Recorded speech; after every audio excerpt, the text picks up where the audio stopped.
A terra ancora le tracce di sangue di quella che poteva essere una tragedia. Sabato, poco dopo le 17, un ragazzo di 22 anni di origini nigeriane, ospitato nella struttura di Zerman e in sella alla sua bicicletta, sta percorrendo via Preganziol. In quel momento imbocca la stessa strada anche una macchina.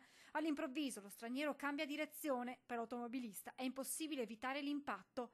Il nordafricano cade a terra con una ferita alla testa. Sul posto arriva un'ambulanza che trasporta il 22enne all'ospedale dove, dopo essere stato medicato, viene dimesso. L'avevo previsto ancora l'anno scorso, alcuni mesi fa, avevo avvisato le autorità comunali, vigili urbani, carabinieri, doveva succedere. Il rischio che possano ripetersi episodi simili è molto alto, spiega Cillotto. Queste persone vanno via in bicicletta, che non sono biciclette adeguate per circolare nella strada, sono senza fanali, senza freni e così via.